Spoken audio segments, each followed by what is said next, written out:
شہزاد فارس کہتے ہیں کہ میں گھر سے نکلا کسی کام سے، میں کار پر تھا، بس اسٹاپ کے پاس رکا، میری نظر چند لوگوں پر پڑی جو پرانے سے کپڑے پہنے ہوئے تھے، برا حال بدحال سے، شکل سے یوں لگ رہا تھا جیسے نہ جانے کتنے درد لیے جی رہے ہوں گے، بال بکھرے، پھٹے کپڑے، ننگے پاؤں۔ اتنے میں ایک بھکاری میرے کار کے دروازے کو کھٹکھٹانے لگا۔ میں اس شخص کے چہرے کی جانب دیکھ رہا تھا، وہ مجھے پیسوں کے لیے اشارہ کر رہا تھا۔ دیکھنے میں وہ بالکل ٹھیک ٹھاک تھا، لیکن پھر بھی میرے دل میں رحم پیدا ہوا۔ اللہ پاک سے بھی ڈر لگ رہا تھا کہ میں اگر آج کار میں ہوں تو اللہ کی رحمت ہے۔ بڑی معصوم سی شکل بنا کر وہ کہنے لگا، صاحب جی بہت مجبور ہوں، کچھ مدد کر دیں۔ میں بھکاری نہیں ہوں، بس حالات نے بھکاری بنا دیا ہے۔ جیسے اس کی آنکھوں میں آنسو آ گئے ہوں۔ کہنے لگا، صاحب جی اللہ آپ کو مزید کامیابی دے، اللہ آپ کو خوش رکھے، مولا آپ کو دنیا کی ہر خوشی نصیب کرے، اس لاچار غریب کی مدد کر دیں۔ صاحب جی میں بہت ہی مجبور ہوں۔ میں بھی جذباتی ہو گیا، فوراً 100 کا نوٹ اسے تھما دیا۔ وہ دعا دیتے ہوئے وہاں سے چلا گیا۔ مجھے ایک ہوٹل میں میٹنگ کے لیے فوراً جانا تھا۔ میرے شوز پالش نہیں تھے، شوز کچھ گندے سے ہو گئے تھے۔ اچانک میری نظر پڑی کہ ایک بہت پیارا سا لڑکا سڑک کے کنارے دھوپ میں بیٹھا جوتے پالش اور مرمت کر رہا تھا۔ پاس ہی اس نے کچھ کتابیں بھی رکھی ہوئی تھیں، شاید وہ پڑھائی بھی کرتا رہتا تھا۔ میں جلدی سے اس کے پاس پہنچا۔ میں نے کہا کہ جلدی سے جوتے پالش تو کر دیں۔ اس لڑکے نے جلدی سے میرے جوتے لیے، پالش کرنے لگے۔ میں دیکھ رہا تھا کہ وہ کچھ پریشان سا لگ رہا تھا، لیکن ہم بہت ہی بے حس لوگ ہیں، بھلا کہاں کسی کی مجبوری سمجھتے ہیں۔ اس لڑکے نے جوتے پالش کیے۔ میں نے پوچھا کہ ہاں بھائی کتنے پیسے بنے؟ لڑکا مسکرا کر کہنے لگا، صاحب جی بس 30 روپے دے دیجئے۔ میں چلانے لگا، کاکا خیر تو ہے نا، میں نے جوتے پالش کروائے ہیں، نئے نہیں لیے ہیں۔ یار جس کو دیکھو لوٹ مچا کر رکھی ہوئی ہے، 10 روپے لینے ہیں تو بتائیں۔ لڑکا خاموش ہو گیا، آہستہ سے بولا، صاحب جی جتنے آپ کا دل چاہے دے دیں۔ میں نے 20 روپے تھمائے اور وہاں سے چلا گیا۔ میں جب اپنے کلیگ کے ساتھ میٹنگ کر رہا تھا تو مجھے ایک آواز سنائی دی۔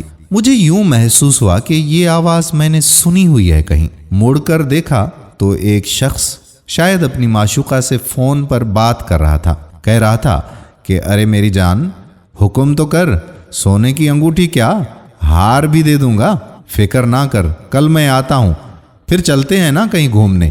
مجھے تجسس ہوا کہ یہ بھائی صاحب کون ہے۔ اتنے میں اس کے پاس ایک اور آدمی آ کر بیٹھ گیا۔ ان میں بات چیت شروع ہو گئی۔ وہ شخص کہنے لگا کہ ہاں بھائی کتنے کی دیہاڑی لگی ہے؟ فون پر بات کرنے والا شخص بولا کہ جناب پورے 3000 کی لگی ہے، یہ لیں 1000 روپے آپ کا اور 2000 میرا۔ دوسرا شخص بولا کہ دیکھ اس علاقے کی بہت ڈیمانڈ ہے، بہت سی پارٹیاں اس علاقے میں بھیک مانگنا چاہتی ہیں، تم کچھ زیادہ محنت کرو، اب 1000 سے کام نہیں چلنے والا، سب مجھے 1500 یا 2000 دیتے ہیں، تم ہی ہو جو 1000 دیتے ہو۔ فون پہ بات کرنے والا شخص بولا کہ سر جی فکر نہ کریں، آپ کو خوش کر دوں گا۔ دوسرا شخص اٹھا اور وہاں سے چلا گیا۔ میں اٹھا، جب فون پہ بات کرنے والے کو دیکھا تو میری سانسیں جیسے رک سی گئیں۔ وہ وہی بھکاری تھا جو کچھ دیر پہلے مجھ سے بھیک مانگ رہا تھا، اپنی مجبوری کے رونے رو رہا تھا، اب بڑے ہوٹل میں بیٹھا اپنی معشوقہ سے بات کر رہا ہے۔ میں اس کے منہ پر تھپڑ مارنا چاہتا تھا، لیکن ہاتھ اٹھاتے میں پیچھے ہٹ گیا کیونکہ میں خود غلط تھا۔ ایک بیچارے جوتے پالش کرنے والے محنت کرنے والے لڑکے کو اس کا حق 30 روپے تک نہ دیا اور بھکاری کو 100 روپے دے دیے جو کہ حقدار بھی نہیں تھا۔ میں جب گھر آیا تو میرے دل میں ایک بے چینی سی تھی۔ میرے سامنے اس پیارے سے لڑکے کا چہرہ تھا، مجھے لگا وہ مستحق ہے، اس کی ہمیں مدد کرنی چاہیے۔ میں دوسرے دن پھر وہاں گیا، مجھے بہت سے بھکاری ملے۔ میں نے آج عہد کر لیا تھا کہ اب کسی بھی بھکاری کو 1 روپیہ تک نہیں دوں گا۔ میں اس لڑکے کے پاس پہنچا جو جوتے مرمت اور پالش کرتا تھا، لیکن آج وہ کتاب کھولے پڑھ رہا تھا۔ میں اس کے پاس گیا اور سلام کیا، اس کے پاس جا کر بیٹھ گیا۔ میں نے مسکرا کر اس سے پوچھا، بیٹا بتاؤ جوتے کب سے تم مرمت کر رہے ہو؟ وہ میری طرف دیکھ کر کہنے لگا، سر جی 8 مہینے تقریباً ہو گئے ہیں۔ میں نے اس لڑکے سے وجہ پوچھی تو کہنے لگا کہ میرے ابو فوت ہو گئے ہیں، اور 1 سال ہو گیا ہے۔ میں یونیورسٹی میں پڑھتا بھی ہوں اور میں 5 بہنوں کا اکیلا بھائی ہوں۔ پہلے ابا یہاں بیٹھا کرتے تھے، اب میں وہی کام یہاں پر کرتا ہوں۔ میں نے پوچھا کہ آپ یہاں سے کتنا کما لیتے ہو دن میں؟ کہنے لگا کہ صاحب جی کبھی 100، کبھی 150 اور کبھی کچھ بھی نہیں۔ میں اس کے چہرے سے غربت اور بے بسی محسوس کر رہا تھا۔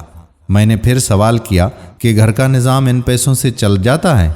اس بار وہ خاموش ہو گیا، پھر بولا بس اللہ کا شکر ہے، کبھی کھا لیتے ہیں، کبھی بھوکے ہی سو جاتے ہیں، اللہ ہماری مدد کرے گا انشاءاللہ۔ میں اس لڑکے کی طرف دیکھ کر سوچنے لگا کہ لعنت ہو ایسے بھکاریوں پہ جنہوں نے اصل حقداروں کا حق ہی مارا ہوا ہے۔ بھکاری لوگوں نے یہ بزنس بنا رکھا ہوا ہے، اور یہاں دیکھو کہ بیچارہ مجبور ہے، لاچار ہے، حالات کا مارا ہوا ہے، 100 روپے بھی بڑی مشکل سے کما رہا ہے، اور دوسری طرف بھکاری بن کر 2-4 دعائیں دے دو، پھٹے کپڑے پہنو اور ہزاروں روپے چند گھنٹوں میں کما لو۔ خیر، میں نے جیب سے 10,000 روپے نکالے اور اس لڑکے کو دے دیے۔ وہ نہیں لے رہا تھا۔ میں نے بڑی ہی مشکل سے وہ پیسے اس کو تھما دیے۔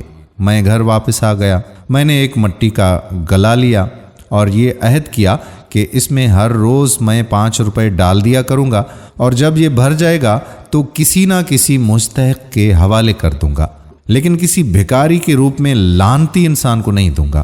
خیر، 5 ماہ بعد میرا دوبارہ اس جگہ سے گزر ہوا جہاں وہ لڑکا جوتے پالش کیا کرتا تھا۔ میں دیکھ کر حیران ہو گیا کہ اس لڑکے نے فروٹ کی ایک چھوٹی سی دکان بنا لی تھی۔ وہ اسی جگہ یہ ایک چھوٹی سی دکان نما ڈھابے میں بیٹھا ہوا تھا۔ میں مسکرانے لگا، اس کے پاس گیا۔ وہ مجھے دیکھتے ہی پہچان گیا، جلدی سے دکان سے باہر آیا اور مجھے جھک کر سلام کیا۔ وہ مسکرا رہا تھا۔ میں نے تعریف کی کہ ماشاء اللہ، اللہ نے کرم فرمایا ہے آپ پر۔ وہ بہت خوش تھا، کہنے لگا صاحب یہ سب آپ کی مہربانی ہی تو ہے۔ آپ نے جو 10,000 روپے دیے تھے نا، 10,000 میرے پاس بھی جمع پونجی تھی۔ میں نے ایک چھوٹی سی دکان یہاں پر بنا لی۔ اب اللہ کا لاکھ لاکھ شکر ہے کہ 1,000-1,500 کی دہاڑی لگ جاتی ہے۔ اب ہم بھوکا نہیں سوتے۔ میرے دل کو ایک سکون سا ملا۔ پہلی بار میری روح کو اتنا سکون مل رہا تھا۔ میں نے اس لڑکے سے کچھ فروٹ خریدا اور میں بہت خوش تھا۔ میں کار میں بیٹھا سوچوں میں گم ہو گیا۔ جنت اس بھکاری کو بھیک دینے سے نہیں ملتی، اللہ ایسے کسی بے بس کی مدد کرنے سے خوش ہو جاتا ہے۔ اس ملک میں لاکھوں طالب علم، مریض، مزدور اور خواتین ایک ایک ٹکے کے محتاج ہیں۔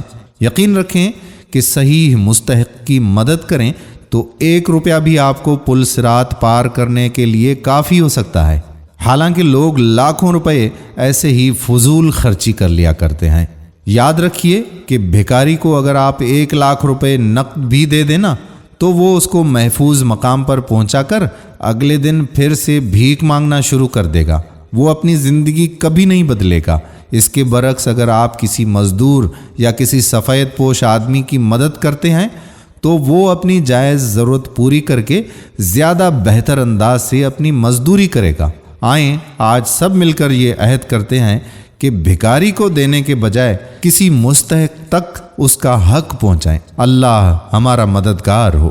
دوستو، ہم امید کرتے ہیں کہ ہماری آج کی ویڈیو آپ کو ضرور پسند آئی ہوگی اور اپنے دوستوں احباب کے ساتھ شیئر ضرور کریں گے۔ آنے والی ویڈیو تک اپنے میزبان قادر بخش کلہوڑوں کو اجازت دیجیے۔ اللہ حافظ۔